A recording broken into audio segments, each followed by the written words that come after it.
Not too long ago, this area was wild and unkempt. It was a complete disaster. And today we're going to share with you how we transformed this space.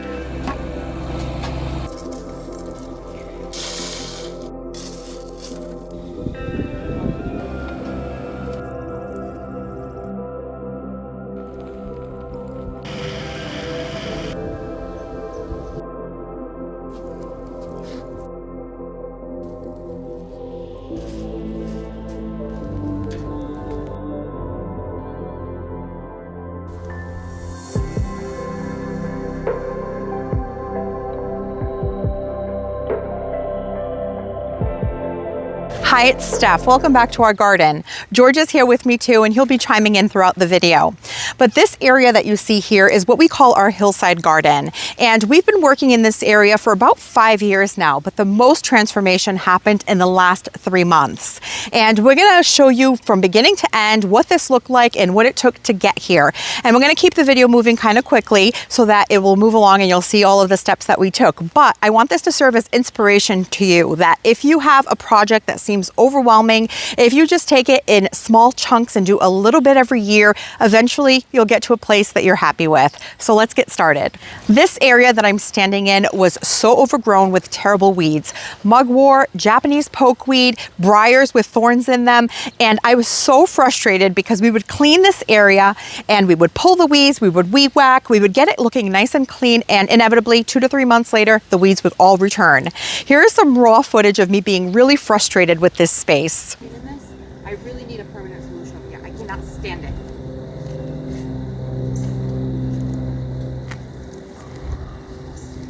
Well, like I said in that clip, I wanted a more permanent solution. So what I came up with is some landscape fabric. Now I know landscape fabric can be really controversial, but in this area, it was really necessary and it was the perfect use for it. So we found a heavy duty greenhouse grade permeable and UV resistant landscape fabric that we used along this whole hillside. And that was step one. And then we started with some plantings. And I had noticed when I had done a garden center tour video that these evergreens were ground covers and they would grow really wide over time. Once I noticed them, I started seeing them planted in different landscapes, and I knew that this is what I wanted to use on this hillside.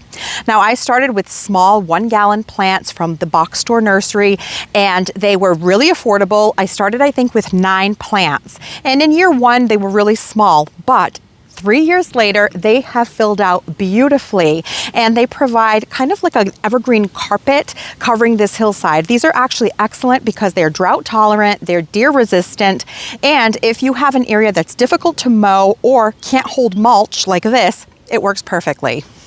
In year 1, we knocked down the weeds and added landscape fabric. In year 2, we added some ground cover Blue Rug Junipers. And by year 3, I knew that I wanted to plant some foundational plants in this area that would be beautiful but low maintenance. Because we already have so many areas to maintain in the garden, this had to be low maintenance. And so I added a smoke bush. This is a Taylor's sunburst pine that gets really beautiful spring color. A blue conifer, this is a Salem. But I was basically just trying to go for some red, some yellow, some blue to provide a lot of interest in this space. And then in year 4, we actually made a video of adding an edge or a border to this area. We actually used a hose to kind of shape it out, and we used these paved stones to edge it that we had hanging out in the yard behind the shed, and they worked out great. And then this year we finally added mulch. So then it really started to look great, except that we still had black fabric down the bottom, and we always got questions in our videos about that. And so in year 5, we decided to add a greenhouse. Last winter, I wasn't thinking about this space, but I happened to go onto the Vego Garden website because I've been working with Vego Garden for a couple of seasons now, and I noticed that they had introduced a new series of greenhouse, the Victorian series, and they had glass-sided greenhouses, which I knew that if I ever got a greenhouse, I would want it to be glass-sided. And so I came out here with a measuring tape and I started measuring out the area to see what size would be appropriate as a centerpiece to this space.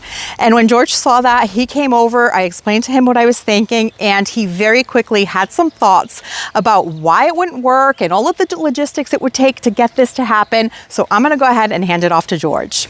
So when Steph approached me about the greenhouse, I know aesthetically it's beautiful and that's exactly why she wants it, but I was thinking this is gonna take a lot of work because this area is very raw and uneven.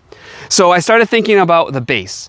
and what am I going to use for the base? So pressure treated wood was the first thing I thought of, but because of how uneven it is, I thought it would probably be really easy for animals to get underneath and start creating nests or eating through it. So I decided against that. And I figured, you know what, let's just do a concrete pad just like we have for our shed, because that's held up great and it works out well. The only problem is, how are we gonna get a concrete truck back here? So I called up a local contractor and he took a look, and we decided on getting the concrete pumped from the street. So that's what we did. He came in, he excavated the area, he built a form, he brought in the material to make a nice even base. They ended up pumping the concrete into this area, and while they were here, there was a rock where we wanted a path. And it was essentially right here. So while he had his excavator here, we asked him, do you think you can get this rock out? And I explained this to Steph. The top of the rock might just be the tip of the iceberg. Literally, like, here's a rock right here. It just might be the tip. Once he started pulling it, it was a massive rock. It literally goes up to my hip, and it's placed over there on the side of that bench. But now we had a huge hole. So I felt like we're taking one step forward, 2 steps back. We had a huge hole now in what would be our path. But we did have a concrete pad, so that was a positive. Also, when they were pouring the concrete pad, I had them install a sleeve for utilities. Steph mentioned the possibility of having a sink in the greenhouse, and I installed a 2-inch PVC sleeve, because that would be the only way to get any type of extension cord or hose into the greenhouse, because it's all glass and aluminum. I wouldn't be able to drill into it. So we installed a sleeve into the pad. Once the concrete pad was poured, we were back to some pretty things like the paths. And we already knew that we had that path that was going to take you to the greenhouse, but then that also meant tying in this main walkway path to that space. So we had to rethink this area, because originally this was a really rough grade gravel. Weeds got through it all the time. It was just messy. And so we also at that point figured, if we're going to be working on this path, digging out material, putting down fabric, and then gravel, that we would need some edging to kind of retain the areas. Now, what made us decide on gravel initially over any other material is because gravel is excellent at leveling uneven spaces. And this whole area is really raw and unlevel. And we did use gravel in my raised bed garden, and it worked great. It's really even and easy to walk in there. And so that's why we decided on gravel for all of these paths as well, as opposed to just mulch or something else. And to keep the delineation between the gravel and the mulch, we needed some edging. And so we landed on this Corten steel edging. We had gotten some questions about what type it is. It's by Vego, and we basically purchased it because each section was able to connect to the next with this little panel and a screw. And George liked the idea of that because it was going to be nice and sturdy. And so that's what we did. But the problem is getting this edging in this area was really difficult because we're in New England and our land is very rocky. So it was actually horrible to try to dig this into this space. He got it done. He was able to make these great curves by bending these pieces of metal edging around a tree, which I thought was so smart. And we got these really beautiful gradual curves because I didn't want anything that was too sharp or jarring. And he actually followed the line that we already had at the top of the hillside when we created that border, so that we kept everything moving very gracefully and looking nice. And I really love the way that it turned out. And a few things about the gravel and how we're keeping it retained. We're using something called geocell, which is, essentially like a plastic grid that gets laid down below the gravel. It's about 2 inches high. And the idea is the gravel will fall into the grid, and everything in that footprint gets more of a solid feel. It prevents runoff, which we needed in this area because we're on a slight incline over here. And I was concerned that the gravel over time would start to slip down the hill, would want to push pressure on the Corten steel.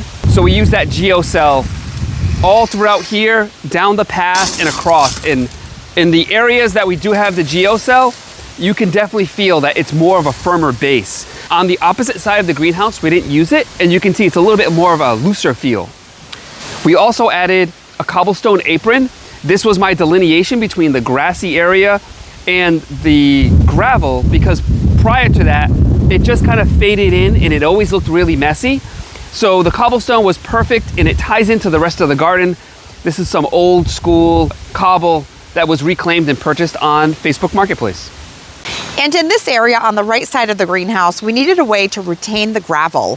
So George gathered all of these large rocks that we actually found on our property, and he strung a line to keep the line nice and straight. And what we did was we filled in the gravel, and you can see that now it's going to keep it from running off. We also did some plantings in this area. So where we planted our trees, we did a tree ring, again, with some rocks that we gathered from our property. Here in New England, there is no shortage of rocks. Anytime you dig a hole, etc. And we used that as our tree ring to then plant our trees. We actually planted 3 weeping Alaskan cedars in this area. They're absolutely beautiful. And as they grow, they're going to be a really majestic backdrop to this area. So we have this one here, another here, and another in the back corner there. We also planted a maple, and this is the Alpenglow maple by Isley, and it's a more cold tolerant maple. And it had a really vibrant red color in the spring. Now it goes a little bit darker in the summertime before going shades of orange and red again in fall. And we thought that this would be a really pretty centerpiece when you're looking through the greenhouse to draw your eye back. So between these 3 trees and this maple, I think this is going to look really pretty to kind of frame in the greenhouse. Once we had all of our plantings set in the area that would frame the greenhouse and we had all of our gravel brought in, it was time to actually start building the greenhouse. All right, today we're going to start our greenhouse build. It was actually delivered by freight about a month ago, and everything was really well packaged. George went ahead and unpacked everything from the pallet, and as a first step, we thought that we should start opening the boxes, seeing what's inside each box, and begin sorting and organizing all of the parts. And we're hoping that we can get the base of the greenhouse set up today. Well, it's been a few days since we last filmed, and that's because we got some rain. But instead of stalling on our project, what we did was we took some time to get organized. We pulled all our boxes into the basement and started sorting. Yep, and we actually had a good system going. Steph was going through all the steps and reading out the part numbers. I was collecting them and putting them in piles based on the step. And once I've collected everything, I put a label on it, so I knew that that was all of the parts for part step 1 or step 2. Right, exactly. Yeah, and that took a while because all the parts were spread amongst all the boxes, and the boxes were basically built on size. Part sizes, yeah. So I'm glad we did that on that rain day because now we're ahead. So yesterday was a good day, so I decided to come out and bolt the base to the concrete. I checked for squareness to make sure everything looked square, and it did.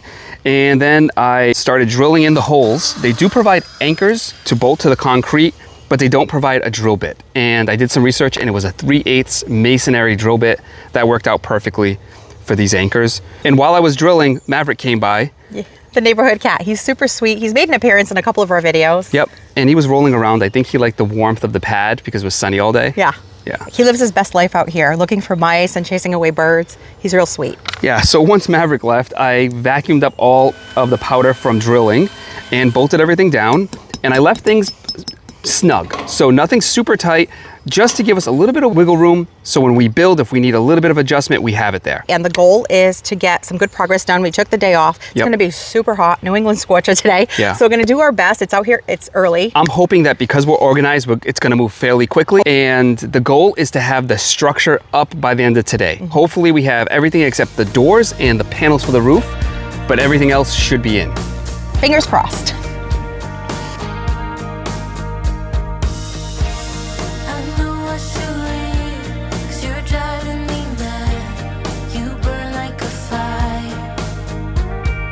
Well, it's been about an hour and we've made some pretty good progress so far, but we are at the point now where we need to get some glass panels. Yep, and I haven't unboxed the glass yet, but right here in the front, it's saying the next step is to add a bunch of pieces of glass.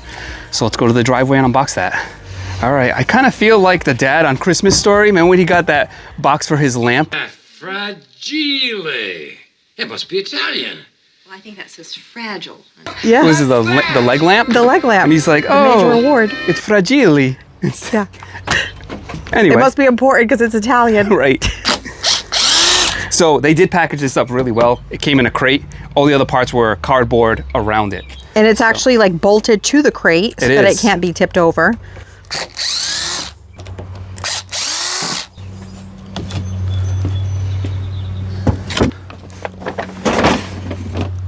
All right, so all these corrugated panels are our roof panels. The polycarbonate for the roof. Yep, and we have glass here for our side panels. So I'm just gonna start unboxing this and look for the 5 panels we need for the front. And why 4, right? Mm-hmm. It's nice that they put cork. Yeah, right? they have cork on the end, see? Yeah. Just to kind of cushion it in Give between each buffer. panel. Mm-hmm. They did a really good job with packaging. All right, so we have a panel on that side. We're gonna put this other panel here. this corner. So can you grab that side? Mm-hmm.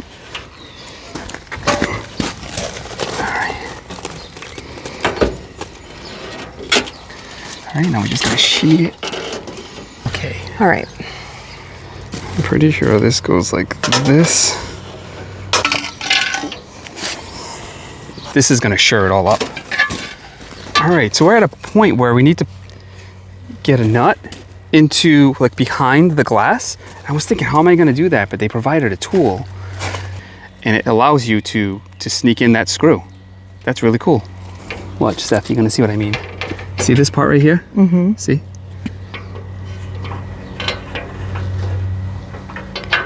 Oh yeah.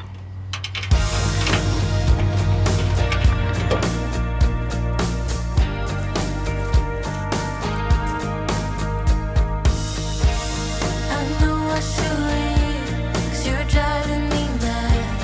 You burn like a fire. I'm so goddamn naive. I keep coming back, 'cause you're taking me higher. Higher than I've ever been before. Then you let me down again, close the door.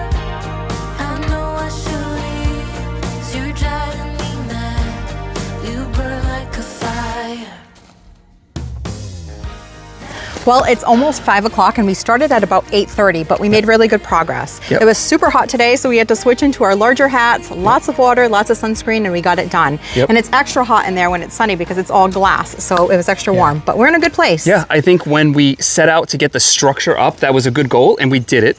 So everything here on the lower section and even the roof, all the structure is literally in. I haven't tightened up all the bolts, but they're all finger tight. I don't feel like it's gonna go anywhere, and It's I feel pretty secure at this I point. feel comfortable with it. Also, all we're missing is 4 panels of glass in the corners, and we're done with the glass. And then we just have to do the roof. So one more day of that and we should be good. Yep, we started to get in a really good flow. One of the things that was slowing us down is each piece of glass had like some protective Tabs that were tabs, almost like cork. Right. That's so that it keeps the glass from bumping into one Right. another, which was great for Yep. shipping and packaging. It just slows us down a little bit. But I gotta tell you, if we didn't do that prep the day before Yeah. of having all these pieces ready to go, There's no way we would have been this At far this along point. at this point. No way. So in recap, prep is key. it is absolutely. Do a day of preparation and it's gonna really save you once you start your building. Yep. So it's a few days later and lots of progress has happened, and I'm happy to report that I got to the end of the instruction manual, no spare parts, and we had enough nuts and bolts to get everything done. I have a couple of little things I need to wrap up. I'll explain. So after work, I would usually tackle a small project just to keep moving. So one night I put together the two front doors. These are all separate pieces, and the hardware is very nice. I'm impressed with the hardware. Hinges are nice, and there's also a hook on the side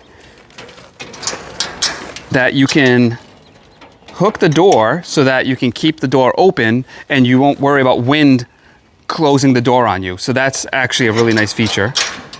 And here on the right-hand side, there's a pin at the top and bottom and has the same hook as the other side, so you can keep both doors open and not worry about the wind. You may have heard a little bit of rattling. I'm gonna explain that. There is a gasket that goes around all of the glass. I need to wrap that up at the end. But another day after work, I went in and I tightened up all the fasteners. So what you don't wanna use is that plastic tool that you use to kind of get the screw started behind. Don't use that to tighten up because you'll just strip out. It's plastic. So they do provide a metal wrench. Use a wrench and maybe an impact driver. I set mine to the lowest torque setting just so I don't over torque the bolts. But I went through and I tightened everything up. That actually took quite a bit of time. Another night I worked on the polycarbonate roof panels, and there is an exposed edge that needs to be taped off. They provide some tape, and I kind of had a little bit of an assembly line going where the panels come with film on both sides. One side is clear, you want to peel that right off, and the other side has this whitish film. That's the UV protected side. So you need to make sure that all your panels, that's the side that faces up towards the sun. So to still have that white film on to give me an indication of what side I need to face up, I ripped off just a piece of it, and I would keep a piece on each panel so I knew, all right, this is the side that has to face up. That's actually a really good tip when assembling. And I also did the pop-up vents that have almost like a window frame around it. I put that all together and I siliconed that together. And the silicone I use, they recommend 100% silicone. This is the silicone I picked up. It's a little pricey, it was about $13 a tube. But I did some Google searches and this seems to be a really good silicone. This is right at the end, and I would say I've siliconed about 75% of everything. This is a 12.5 by 8.5 greenhouse, so 2 tubes would get the job done for this whole greenhouse if you have the glass sides. If you have polycarbonate sides, you would also have to seal all those with silicone as well. And another night I installed all of the roof panels, and pro tip, make sure you follow the instructions when you do that, because it's gonna look a little odd. There's gonna be gaps in the roof, and I just started to go from the right to the left, and it actually set me back about 20 minutes because I had to remove a couple and unbolt them. But it's by design. They want you to do that because things have to go in a certain order.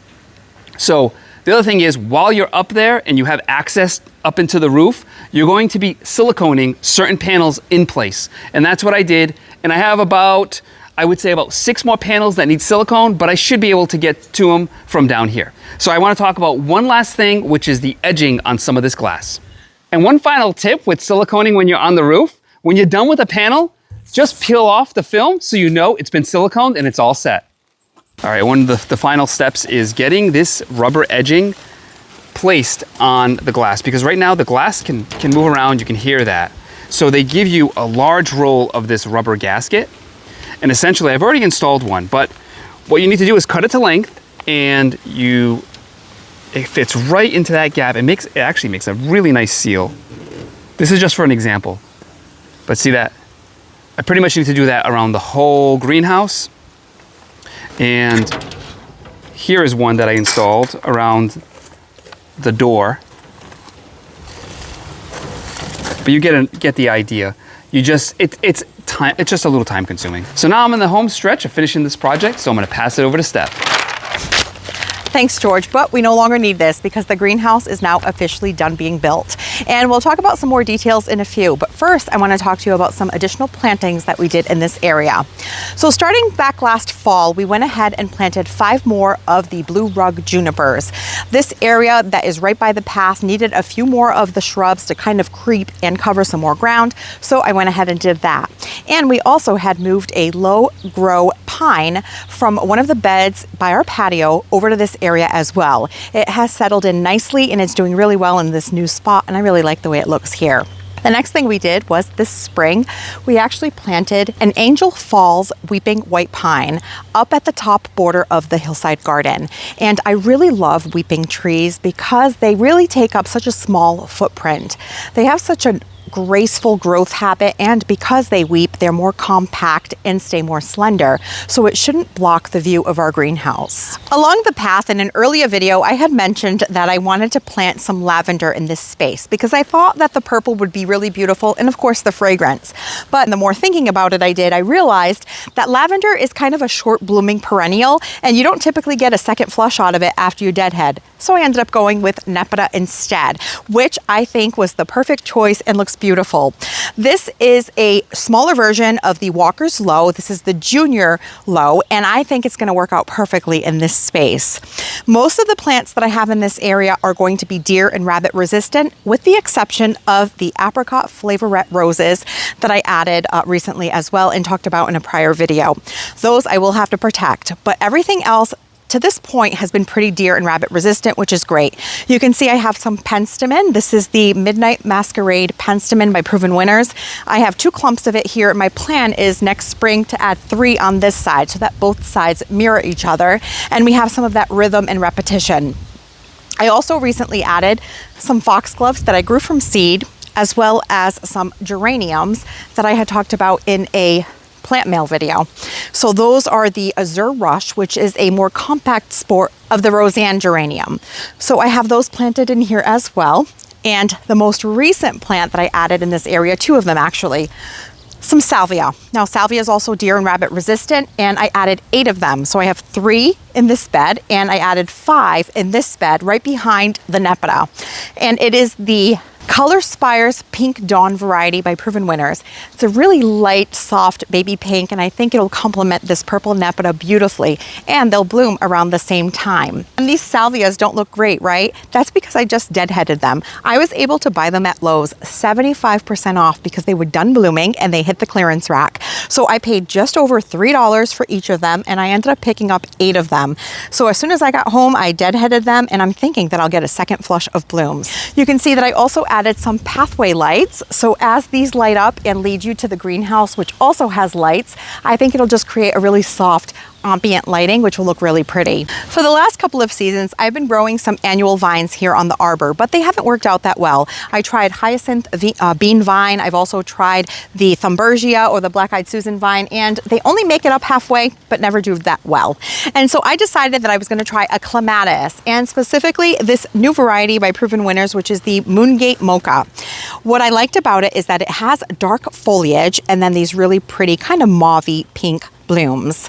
It is a Montana type clematis. It's going to get 10 to 15 feet tall and can get up to 10 feet wide, and it wants part sun to full sun. So it will certainly get about 4 to 5 hours of sun in this area, maybe upwards of 6 hours. So I think it'll do really well, and I really like that dark foliage. So as it climbs up the arbor, I think it'll look really pretty.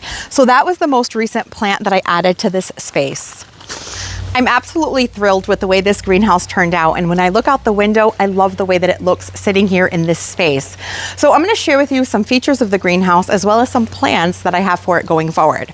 So George already mentioned in the build that it has these pins that allows you to open the doors, which it's excellent because it can keep the doors open while you're bringing things in and out, and now in the summertime you can keep them open for ventilation, which is really helpful. There's also a gutter, a rain gutter on each of the 4 corners, which will allow you to connect something like a rain barrel if you wanted to collect rainwater to use in your garden, which is great. Inside the greenhouse, we also have 6 additional windows that pop up and you can open for additional ventilation, which is really nice. And this size of this greenhouse, as I mentioned before, is an 8.5 by 12.5, which fit our space perfectly. But when I was doing some research, it also seems to be the average size that home gardeners choose for their garden. So I think it's going to be a really good size for a working greenhouse. You can see that I also added some ambient light. I strung these string lights all by myself the other day because I really wanted it to have kind of a romantic feel in here, but also when I work in the early spring or in the fall, it gets darker earlier. So if I wanted to do some work in here, I would have a little bit of light, which I thought would be really nice. Given that it's summer, I won't be using the greenhouse a whole lot for the next 2 months, but I do have some plans to get it ready for when I do start to use it. And one of those is adding a sink. I'm still trying to decide what kind of sink I want, but I think it'll be really useful to have water so that I can water my seedlings. And George mentioned that he had already sleeved the concrete pad with a 2-inch PVC pipe that allowed us to bring in a hose for a water source, as well as an extension cord so that we could have power in this area that I've already put to use with the string lights. The other thing I want to add in here is some kind of potting table. And I haven't decided if I want it to be connected to where the sink will be along the back wall, or if I want a table kind of down the middle of the greenhouse. And I think that will be really helpful to have a surface to sit at, but also a place for me to do my work with my seedlings.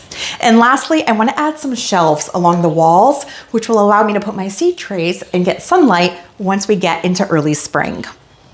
When working on our paths, we had to stop the gravel somewhere. And so what we decided was we used some of these paved stones that we had used on edging up at the top of the hillside. It was things that we had just laying around. And this made the perfect border for us to be able to retain our gravel.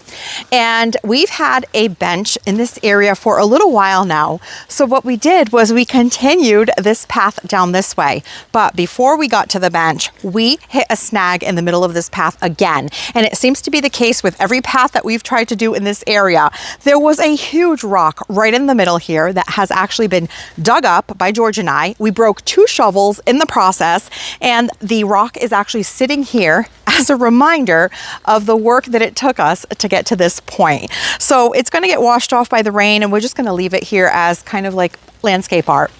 And you can see that this area has been left blank. I'm planning on doing some plantings in this space. And I often get questions about shade plantings on in my garden in videos that I post. So stay tuned. We're going to plant that up together with some fun plants. I'm going to kind of mirror both sides of the bench. And here's the bench that we've had in this space for a while. It is one of those Lubona benches with cup holders, and it gives us a beautiful vantage point of the garden. So not only can I look straight and see our Japanese maple garden, but if I look to the left, I also have a view of our new greenhouse space. When I originally added this bench to this space, I was really surprised by the vantage point that it gave me. And so I made a video about 3 months ago now that was 3 things that your garden is missing that aren't plants. And one of those was a bench. And it's not just about adding a garden bench, but it does give you a destination in the garden, a place to go. But more importantly, it gives you a spot to sit and pause and experience your garden from a different vantage point. And like I said, I get 2 different vantage points from this bench that are absolutely beautiful that I would never experience if I didn't have this bench in this place. Now, the next phase of this project, which will not be this year, maybe next year, will be continuing on to this woodland space. You can see that we've capped this off, and heading this way, we had some trees that were cut down last season because they were dead and not doing well. And you can see that it naturally opened up a space in the woods here. Wouldn't it be so cool if we removed these 2 rocks that are right here and we created a little path into a secret woodland garden? What do you think about that, George? I don't know about that. George is so burnt out from this project over the last 3 months. He does not want to hear about another project for a really long time. But this really is the perfect opening to have this cleared over the winter at some point and add a few things in this space. I think that would be really cool. You can see that this area that we just finished up was just as raw as you see here. And it took some time, but we got it to look really beautiful. So there's definitely potential in this space. Although it took us a total of 5 years to get to this place, it really turned out beautifully, much better than I had ever imagined. So starting a project on day 1, you really never know how it's going to turn out, but I'm happy to report that even though this was a lot of work, it turned out exactly how we had hoped. If you're ever in the market for a greenhouse for your own garden, consider Vego Garden. They have a great collection of greenhouses at a really affordable price point. And I'm going to have an exclusive Hooked and Rooted promo code listed down below for $100 off any greenhouse. So be sure to check that out. In fact, I will link everything that we used in this project down below, from the Corten steel edging to the string lights in the greenhouse, the bench, and anything else we could think of.